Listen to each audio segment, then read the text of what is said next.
The Best of Our Knowledge explores topics on learning, education, and research. On today's episode, the conservative takeover of a small liberal arts college in Florida has drawn eyes from across the country as the state's Republican governor runs for president. A program in New York aims to get more school staffers connected with local farms, and a U.S. senator is pushing for additional student loan forgiveness for teachers. I'm Lucas Willard, host of The Best of Our Knowledge.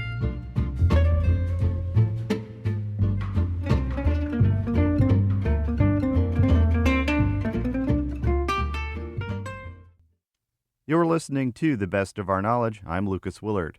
The conservative takeover of a small liberal arts college in Florida has drawn eyes from across the country as the state's Republican governor, Ron DeSantis, runs for president. Big changes at the new College of Florida began in January when DeSantis named 6 new appointees to the college's Board of Trustees. The board, with its new members, then fired the college's president before closing the institution's Office of Diversity, Equity, and Inclusion. DeSantis and his allies have claimed students were being indoctrinated by liberal ideology. In a vote earlier this month, the new college trustees elected to begin abolishing the school's gender studies program. Covering the story is Emma Pettit, a senior reporter with the Chronicle of Higher Education. I spoke with Pettit about the small public university in Sarasota. New College has pitched itself as a community of free thinkers, risk takers, and trailblazers. So it's known as this quirky, unique, progressive, small, very small liberal arts university in Florida.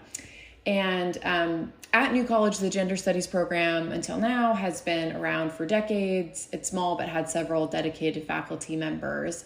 And so that's what New College of Florida was really for a lot of its existence. It had struggled with enrollment issues, but that all changed in January when Ron DeSantis, Florida's governor, appointed 6 new conservative trustees to essentially remake the institution.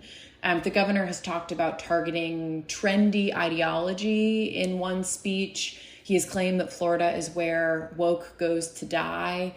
And so he wanted to appoint these new trustees to essentially change the institution and to remake it into what some trustees have been saying should be a classical liberal arts institution. So why has Governor Ron DeSantis particularly, do you think, focused so much effort on such a small place of higher education? That's a good question, and my answer will be mostly speculation because, unfortunately, Ron DeSantis has not told me why he's so interested in the new College of Florida.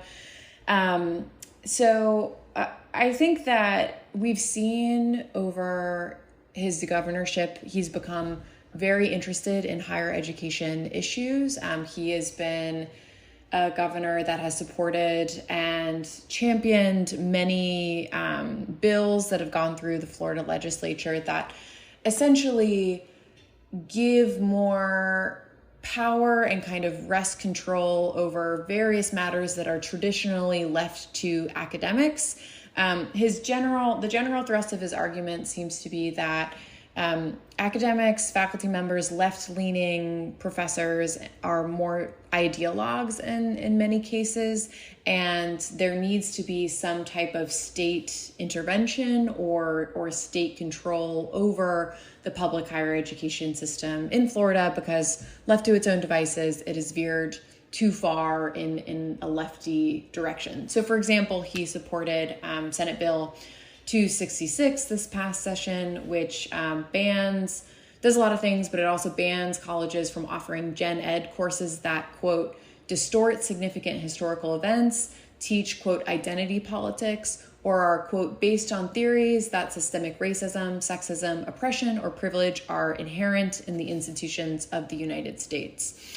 As for his interest in New College of Florida, I think it's possible that he looked at the institution and saw a college that was genuinely struggling. It struggled with enrollment for years. That's no secret.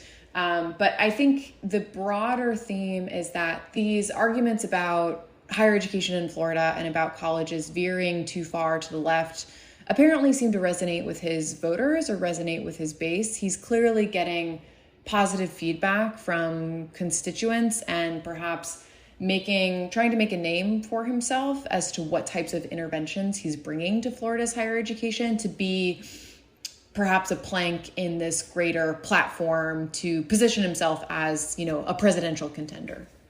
So let's talk about the new board members and the new faces on the new College of Florida Board of Trustees, handpicked by Governor Ron DeSantis.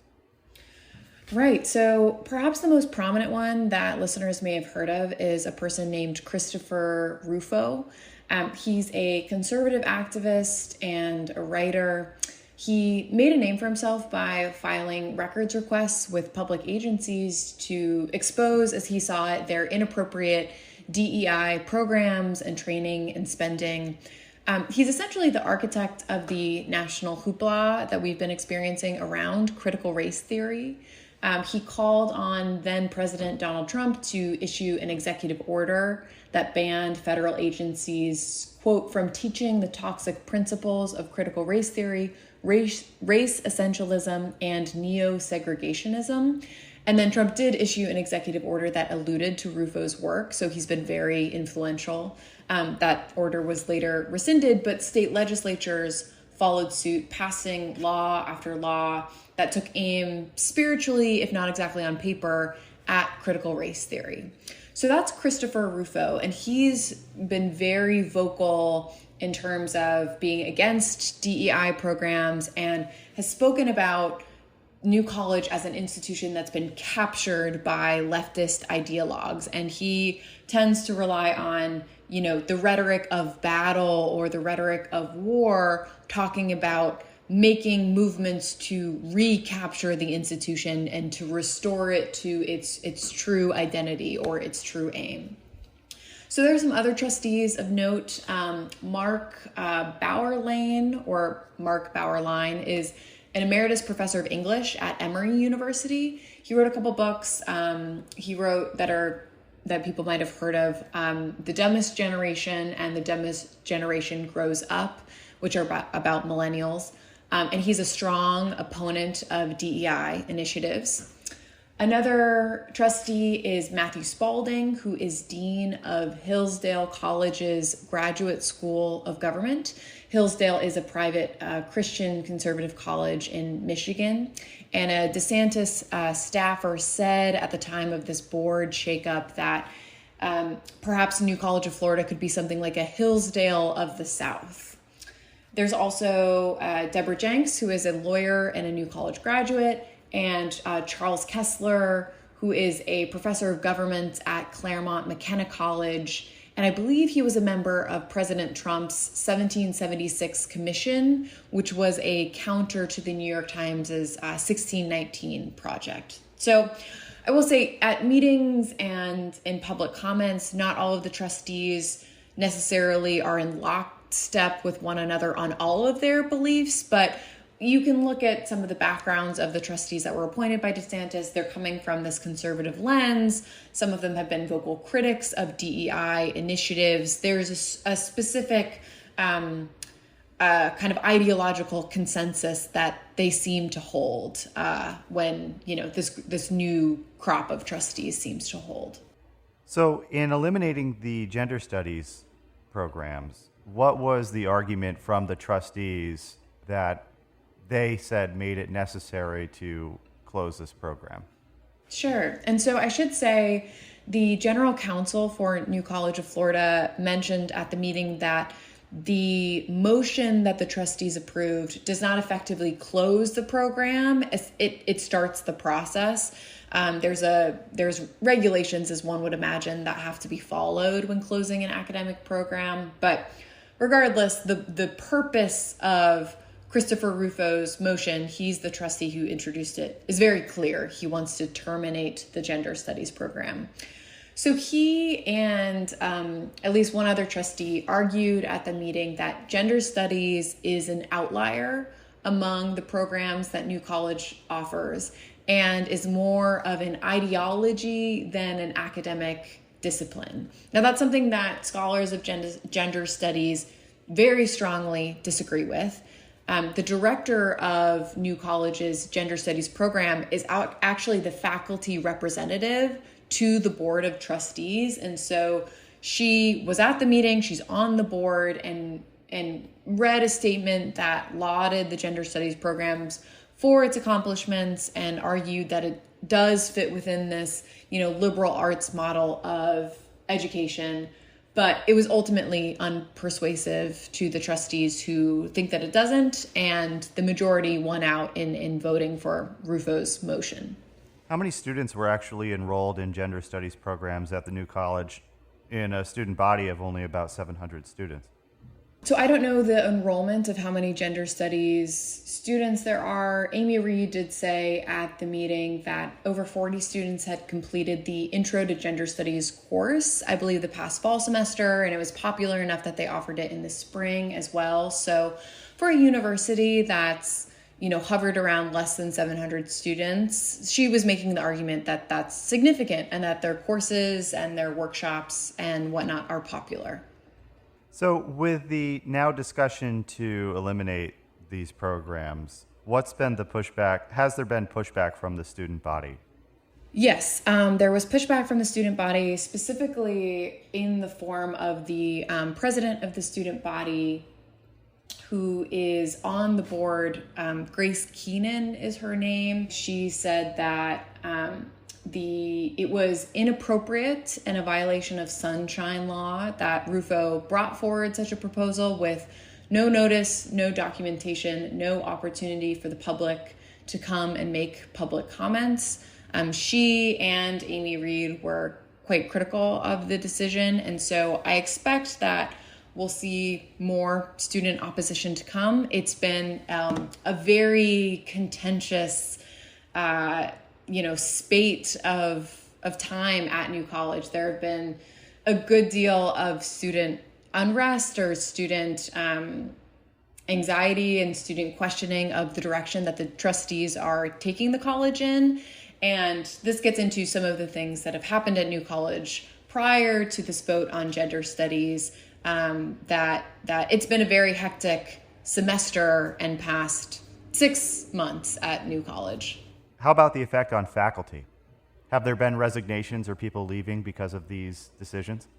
So yes, there have been resignations. In May, Matthew Lipinski, who was the faculty chairman and was a board member, decided that he'd essentially had enough. At the end of a board meeting, he announced that he was, quote, very concerned about the direction that this board is going, wished everyone luck, and resigned, and then walked out of the room.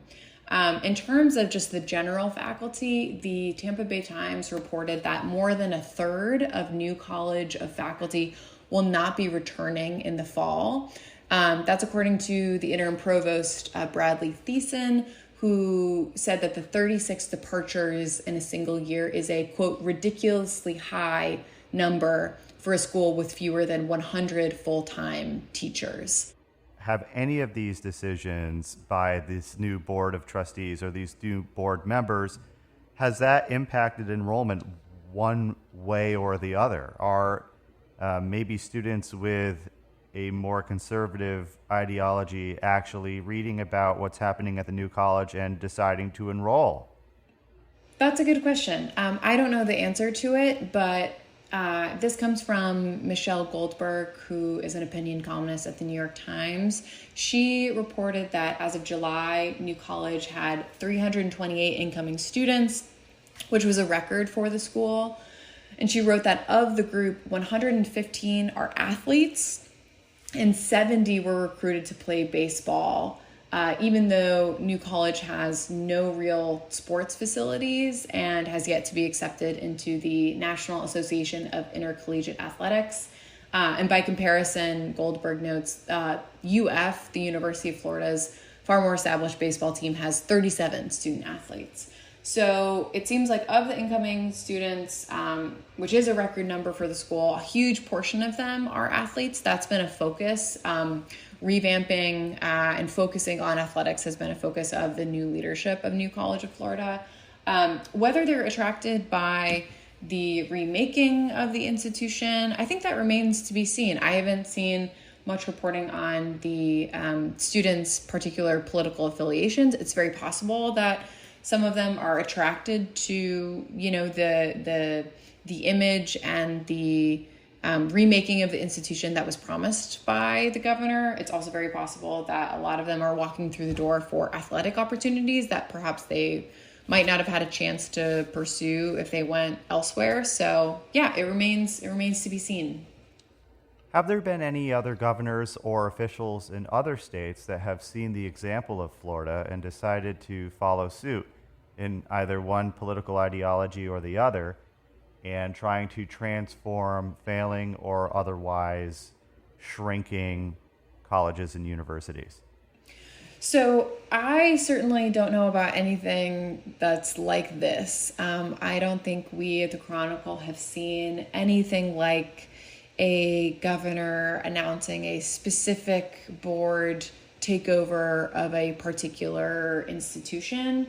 I will say that a lot of times things that happen in Florida's higher education ecosystem spread to other places, or that's the goal sometimes of people who are introducing these initiatives. So, we've seen a couple states initially introduce these critical race theory bans, and then it just ballooned, and there's just like a massive amount of legislation that was proposed along that vein. Same thing with bans on DEI programs and DEI spending. Same thing with bans on public universities asking job applicants to fill out DEI statements. A lot of times, there will be a couple of states or a couple of politicians that are at the vanguard of this sort of thing, and then it just spreads.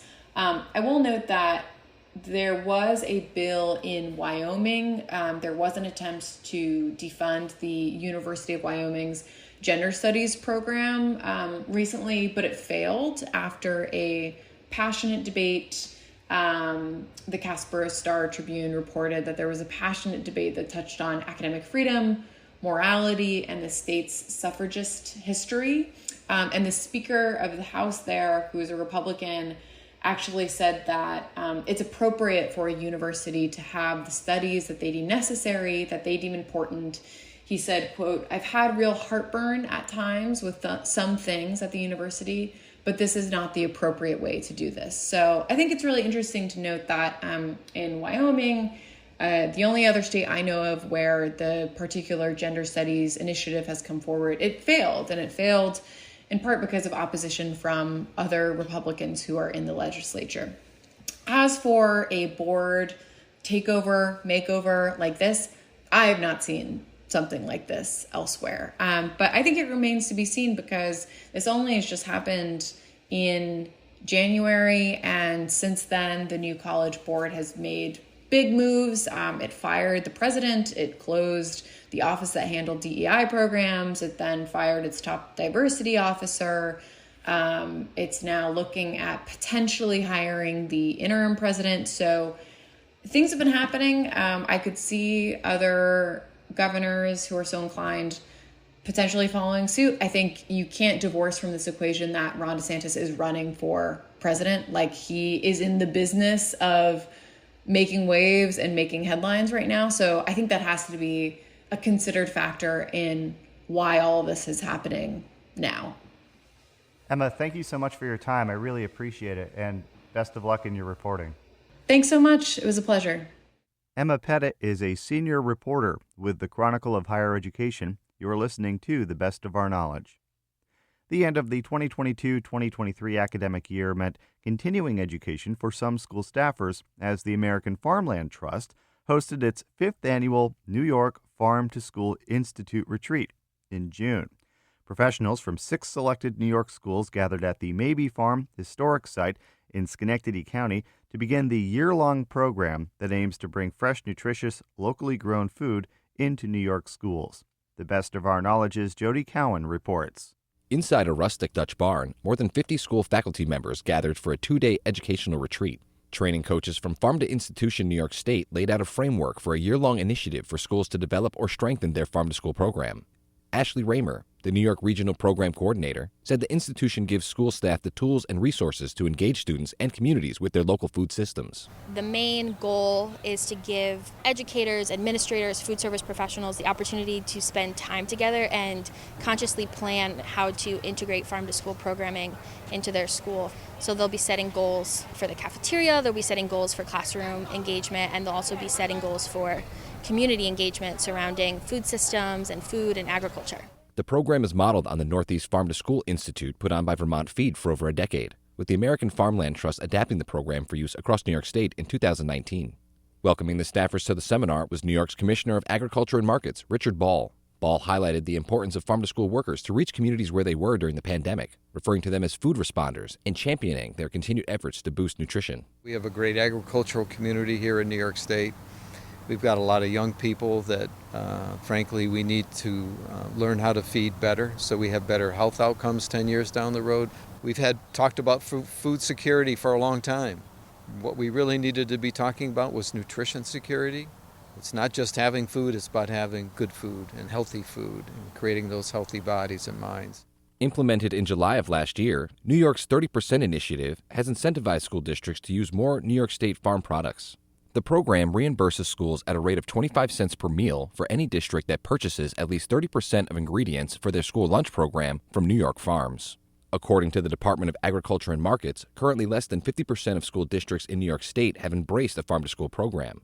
Ball said he's optimistic that the state can support local purchasing, adding further clearing a pathway for institutional engagement in local food would help in a big way. Helping New York State purchase more of their products from New York State farmers. We saw such disruptions in the food system. It hurt both ends of the chain. It hurt our consumers who couldn't find access to the food, and it hurt our farmers who lost half their markets because half of the food we grow in New York goes into the institutions, goes into the schools. So we learned we got to connect in a better way and know each other in a better way. The retreat at Maybe Farm included food-themed workshops such as a kimchi making session and gave time for school staff members to draw up farm-to-school action plans to bring back to their districts. Groups that participated in the retreat will have access to continued coaching, bi-monthly virtual workshops, and a $5,000 stipend to put their action plans in motion.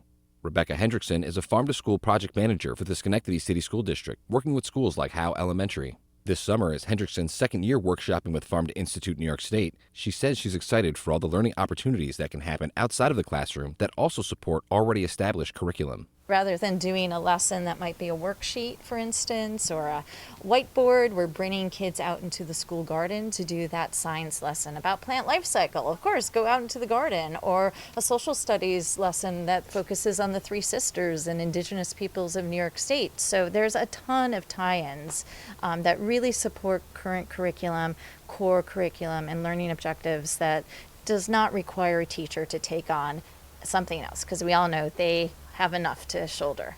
As affiliated school groups work to turn their farm-to-school plans into action throughout the year, schools in interested districts will be able to register for involvement in next year's retreat and educational programming from the American Farmland Trust in January. For the best of our knowledge, I'm Jody Cowan. You're listening to The Best of Our Knowledge. I'm Lucas Willard. According to at least one U.S. senator, not enough attention is being paid to a national shortage of teachers.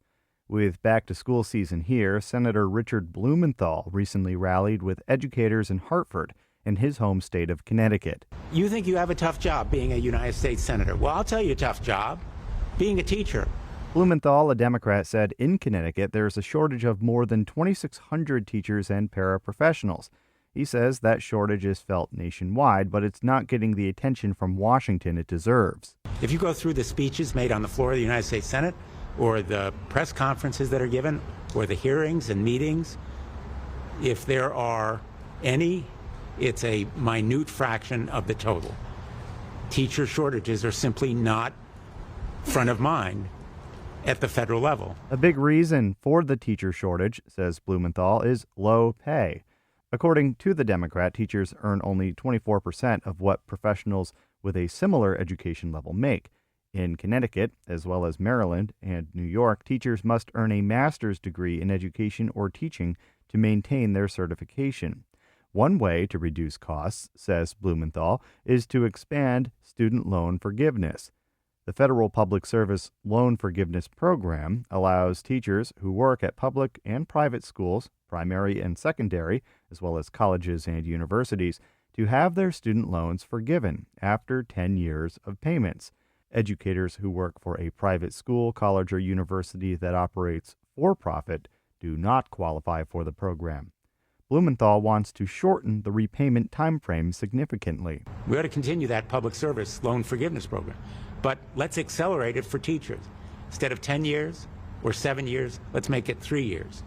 Gil Jordan, a teacher with 17 years of experience in Bloomfield, Connecticut, supports loan relief for teachers. That allows us to not focus on where our checks are going to go and how we're going to actually pay our bills, and just focus on the lesson planning that needs to be done to support your students. Jordan, who also serves as president of her district's teachers union, says providing more financial support to prospective teachers of all backgrounds will also have a ripple effect by allowing for a more diverse pool of educators. It's not to say that teachers that don't look like their students can't relate to their students and can't teach their students. Of course they can. However, it's just there's a different connection that is able to happen when a teacher has lived through the same experiences that they know that student's going to go through. Blumenthal wants to get more educators the training they need. He's seeking bipartisan support for $130 million for the Teachers Quality Partnership Grant Program. The federal grant competition provides workforce training dollars to educators with a focus on high-needs schools. That program has historically seen less than half that investment. Tax credits and deductions for educators, he says, could also play a part in assisting teachers. The federal relief would be welcomed by school districts, according to Jocelyn Delancey, vice president of the Connecticut Education Association. She drew attention to pushback in some Connecticut localities, a state where federal dollars account for only about 5% of public school funding. According to U.S. Census numbers, more than half of school district budgets are supported by local taxpayers. We saw school districts who were fighting budget cuts because the town felt that whatever cost the superintendent and the board brought to them weren't the right thing, and they wanted to spend that money elsewhere. So we had significant battles last spring to ensure that the funding that the superintendents or districts said needed to go where it needed to go got there. So I would say we need to work as communities to show that respect and to invest in our teachers and to invest in our schools in the right way. You're listening to The Best of Our Knowledge. I'm Lucas Willard.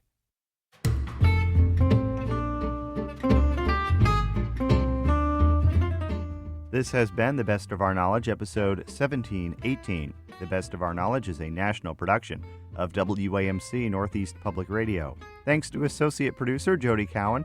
The latest on all National Productions programs is available via the Airwaves newsletter and our flagship station's website, WAMC.org.